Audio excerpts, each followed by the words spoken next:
Morning, people. Assalamu alaikum. Up early in the morning, getting at it, getting the blood flowing, working out, push-ups, some type of regimen, some type of discipline on an everyday basis. A lot of people be thinking brothers be on the YouTube for clicks, views, and likes and stuff like that, but not me, bro. I took my horn for my little brother's freedom, little Eddie boy. And I don't think that people understand the magnitude of what was done to him. And some people just don't care, which is fine with me, because that's my family, that's my loved one, and I'm going to rock with him, and I'm going to stand with him in regards of what anybody is talking about. And I will defend him on every level. So, his crimey, Peddiewack, right? Peddiewack was his crimey. We all know Peddiewack got 24 years.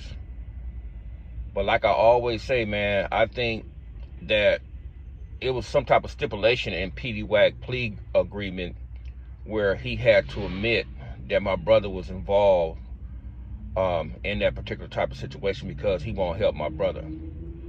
What Peddiewack excuse is that he said that he has to name somebody. That's far away from the truth, bro. He don't have to name anyone. He don't have to say nothing like that. All he has to do is saying that my brother wasn't there because my brother wasn't there. But nevertheless, he don't want to do it. So I know that it's a systematic way where they're trying to keep him in there because everybody that was involved still thinking that if they try to free him, that case is going to open, right? But I understand that. Do I respect it? No. So they don't follow the rules because the rules of the land, of the law of the streets, if one of your comrades or one of your homies is in jail and you have an opportunity to get him free, you're supposed to help him get him free. They don't follow that rules when it comes down to my little brother, right? And then, I always pondered on that because I got into it with these dudes on 10th Avenue, Peddiewack, Big U, Slim, and Nutty behind Nutty. So I always think there's always some animosity, dealing with me and him, because when I first met this dude, he came home from YA, and I was on 10th Avenue. So you had some brothers that's out of Carson, California that was in YA with him. So my name was out there ringing on the streets, and he kept calling back to the neighborhood, was like, man, who's this dude, Eddie boy? And the homies was telling him who I was, but you have some brothers inside the YA from Carson was like, oh man, we know Eddie, he stayed out there with us, which is true enough. And I always tell dudes, I grew up in Carson, California. So, but when I migrated to the Crenshaw district in the 80s, I became a part of that community. So basically, when he came home, me and him never seen eye to eye, bro. I'm gonna keep it a buck on that. Me and this dude never seen eye to eye. I used to hear about his reputation. I used to hear who he was, and it was like only a few names ringing at that time: C-Dog, Keter Rock, Peddiewack. There's certain names out that second generation was ringing. And them three dudes' names, they was ringing like fire. So when I met the dude, man, we never did get it off. We always had some type of situation run in and stuff like that. So when he caught his case, he was, I seen him in 4800, and he was like, oh man, he told me out his mouth. He said, man, I should have listened to you about the dude Nutty, right? But at that time, man, I had some type of sentiments, about that whole thing, man, because, my little brother was already found guilty and he was in the penitentiary. And basically I knew that these dudes sacrificed my little brother to try to save themselves. That was the nature of the game in their eyes, So I catch my case, and when I catch my case, he tried to interject in me and Big U's case about like calling my baby mama, telling my baby mama I just had a son. I need to try to help, Big U get out of jail. He just had a son. So many words. He was basically giving an indirect threat towards my baby mama at that particular time, about my son, telling me I just had a son and all that type of stuff. So me, man, I'm like, dude, I'm ignorant. I'm ignorant, but I'm not scared of these dudes. I know these dudes. I know they get down. So I'm like, okay. She tell me, I listen to her. So I tell his girl, Nita, okay, you tell that dude, whenever I catch him, it's gonna be on. So I go to the penitentiary, right? I'm in the penitentiary. I'm doing my time. I don't never run across this dude. So there was a situation in Tehachapi where he was up in there messing with a homosexual. He get into a fight in Tehachapi with a homosexual, so they sent him to the hole. So when they sent him to the hole, they put him in the cell with Lil Vamp. But the police asked him, did he want to go in there with Lil Vamp, because Lil Vamp was from A-Trade Gangster. And Peddiewack with his ignorant ass, he trying to be so hard and tough. He was like, I don't give a fuck and all this stuff. So when he get in there with Lil Vamp, they take the cuffs out and let him in there. Lil Vamp beat the shit out that Negro, man. Beat that nigga. They had to come up in there, get that nigga, damn near flight that nigga somewhere to the hospital, man. He beat the shit out of his ass, right? So that's a big thing at this particular time inside the penitentiary, because we all in Lancaster. Me, Doe-Eye, Shyster, Ron, my brother. There was a bunch of us on C Yard. So when Peddiewack come up out the hole, he get well enough to come out the hole, he hit Lancaster.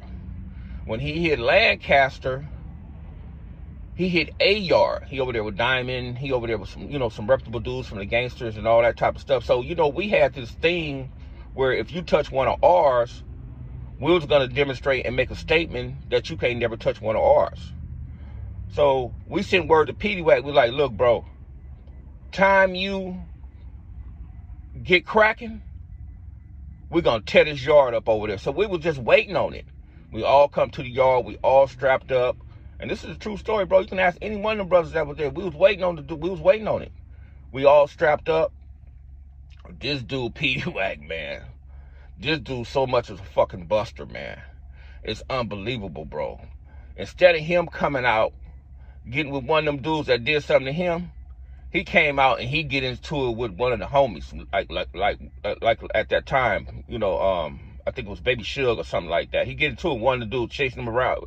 Squeak, I think Baby Squeak, yeah, Baby Squeak. And he chasing him around the table with a knife and all that type of stuff. So he go back to the hole. And we all over there, we like, man, what the hell was that? So, but then, in the elder statements, I ain't gonna say that, they were like, man, fuck that dude. You know what I'm saying? They were like, fuck that dude. And that was the sentiments at that time, man, because he did some buster ass shit in our minds. So you gotta understand, man, that this dude had a reputation on the streets, but when he got to the penitentiary, his reputation went to shit because his true character came out. He was really a coward. If he didn't have no gun or he didn't have none of that, he was a straight buster. So, all right, people, this is part 2 where I left off from part 1 yesterday. So I make it to High Desert, right? The boy Peddiewack in High Desert. I get in the situation on B Yard, where I was on D Yard. I was on D Yard, the 180.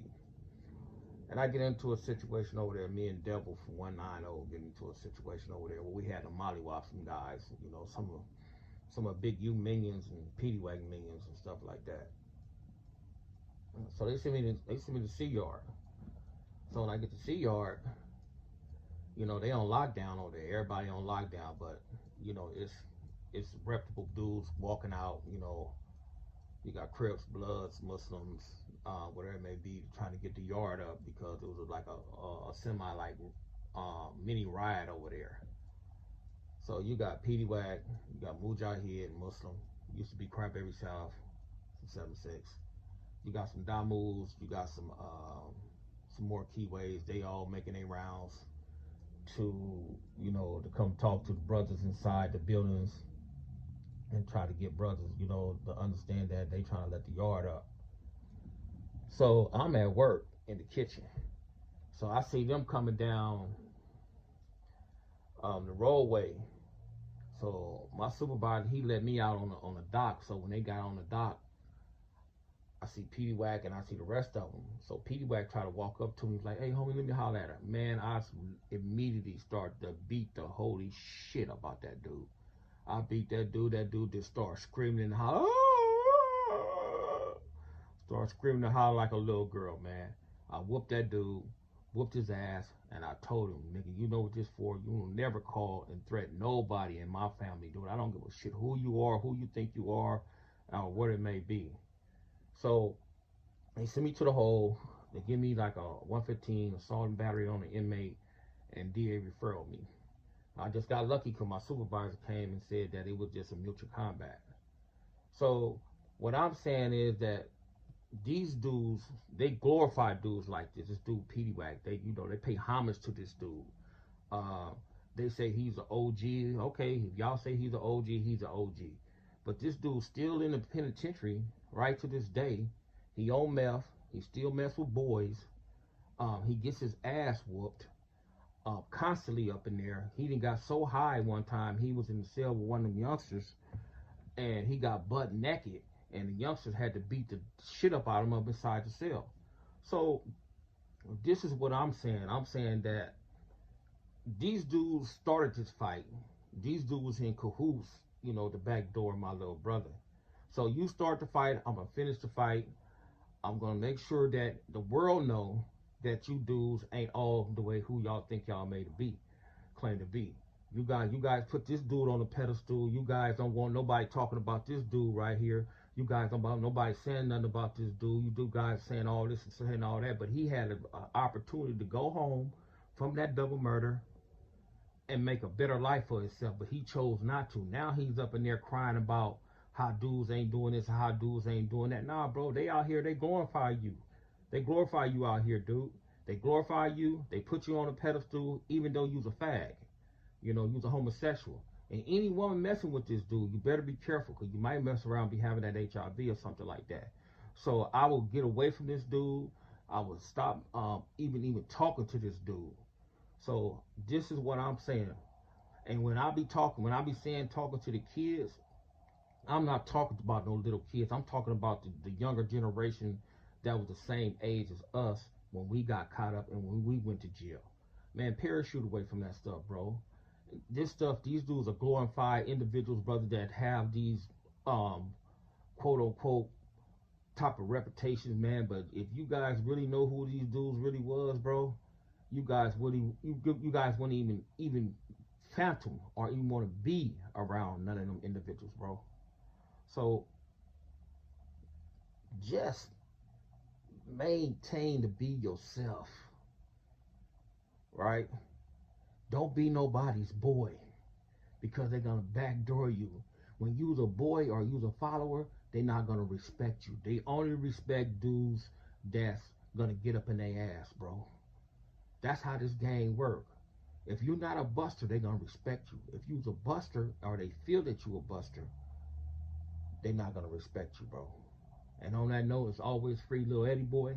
And I'm gonna beat my drum, and I'm gonna toot my horn until you dudes make this stuff right, inshallah. Because I'm gonna tell you, I got a whole lot of stuff in my archives and I haven't released yet. And you brothers better pay attention, bro. That, hey man, y'all done messed with the wrong family. Assalamu alaikum.